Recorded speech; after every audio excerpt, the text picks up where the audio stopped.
이번에는 여성용 이야기를 제가 여성용? 혹시 박시전 또는 박씨부인전이라는 소설 제목 들어보셨어요? 제목은 박씨부인.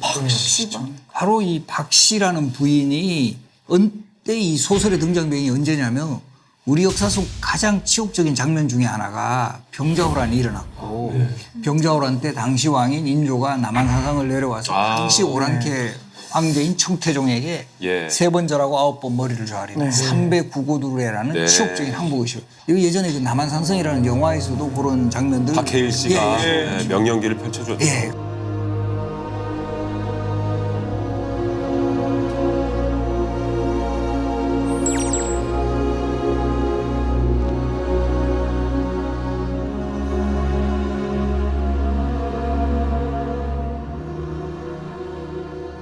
바로 그 시대가 에서 일반 백성들도 너무 좌절하는 거예요. 옛날에 한때는 우리가 훨씬 그 우위에 있었던 그 나라였는데 저 청나라 오랑캐한테 저렇게 우리가 당할 수밖에 없었던 그런 굴욕감, 치욕 이런 것들을 좀 해소시키기 위해서 그 이후에 유통되는 소설 중에 하나가 바로 박씨부인전.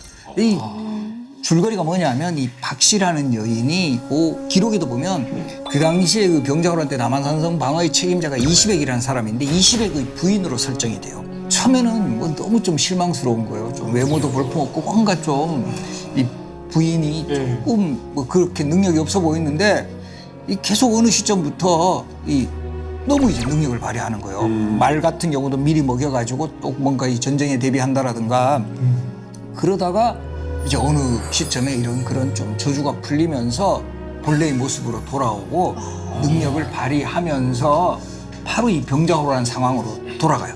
이제 현실에서는 완전히 패배한 전쟁이었지만 소설에서는 완전히 대승리를 거든요. 거기에다가 이제 또 실명으로 그 소설에서도 청나라 그때 장군이 용골대 마부대인데 이 용골대하고 마부대를 완전히 이제 무릎을 꿇리는. 그래서 어떻게 보면 여성 히어로를 또 등장시켰다는 게 주목이 된다는 거죠.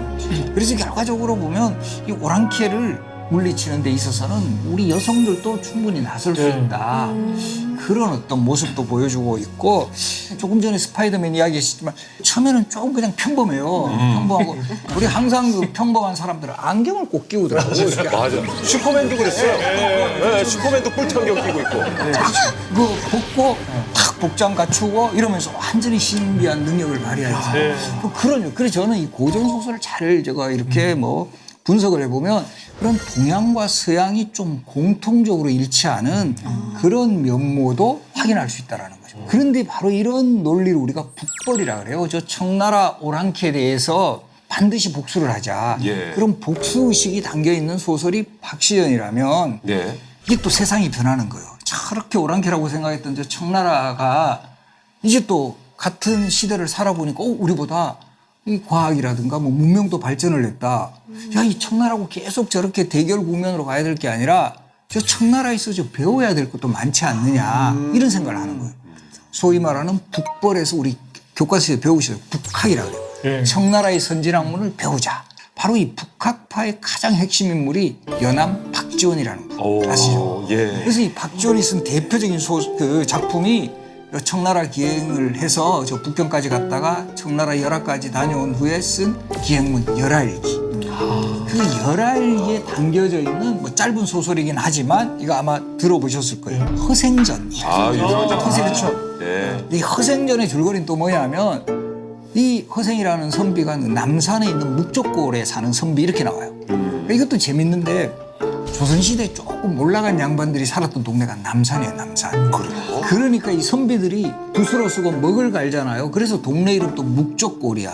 먹묵자를 써요. 먹이 쌓여있는 골, 동네. 자, 지금 우리 남산 쪽의 동네 이름 뭐라 그럴까요? 성북동이요. 아니, 남산 쪽, 남산 쪽. 뭐예요? 필동이라고 들어보셨어요? 북필자를 쓰는 거예요. 그게 이어지는 그 흐름이. 목적동에서 필동으로. 그렇죠. 그렇게 그런. 그러다 보니까 이 허생전의 주인공 허생원도 이게 주인공을 저 압구정동에 살게 하면 안 된다는 거예요. 요즘 같았어요. 그렇잖아요. 그래서 거기서 계속 시험 준비하는데 맨날 떨어져. 그러니까 이제 부인이 열받아가지고 이제 공부 때려치우고 좀 돈 좀 벌어오라. 그렇게 해가지고 이제 바로 이제 장사, 상업 활동에 나서죠. 그리고 그때 딱 찾아가요. 누구를 찾아가냐면 변승업이라는 역관. 그 당시 서울 장안의 최고 부자예요. 그래서 그 당시에 그 변승업이라는 사람한테 만냥을 빌렸다. 이것도 시대상을 반영하는데 조선 후기에 가면 역관들이 부자가 많아. 왜냐하면 이제 청나라하고 무역하면서 이 역관이라는 사람들이 말을 잘하고 그걸로 이 언어를 잘하니까 장사를 많이 해요. 특히 인삼무역. 근데 물론 이건 허구예요.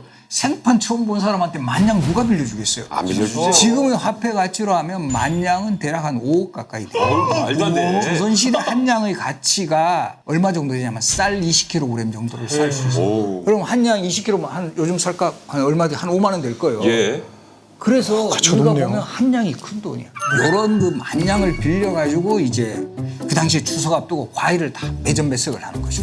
그래서 엄청나게 이제 돈을 벌고 그 다음에 이제 또 제주도 쪽에 말총이라 그래가지고 요 당시에 또 선비들이 이렇게 그 갓 같은 거 할 때 꼭 이 말총이 필요한데 이걸 다 사들여가지고 엄청나게 차익을 실현을 해서 그리고 나름대로 그렇게 번 돈으로는 나름대로 이제 무인도에 가서 그곳에 또 많은 사람들을 좀 정착시켜서 뭐 좀 잘 살게 하는 뭐 이런 스토리예요. 결과적으로 양반도 이제 글 공부만 해서는 안 된다. 변해가는 시대에 적응을 해야 돼. 상업. 어떤 측면에서 보면 허생이라는 건 요즘으로 치면 약간 벤처 기업가 같은 그런 마인드를 가진 사람이에요. 잘 돌아가는. 그런 그 허생전을 통해서 이제 박시전에서 보였던 그 청나라와의 대결의 시대가 아니라 협력하고 좀 더 그 요즘 표현을 하면 글로벌 시대에 대비해야 된다라는 이런 내용을 담은 소설이 바로 허생전이에요.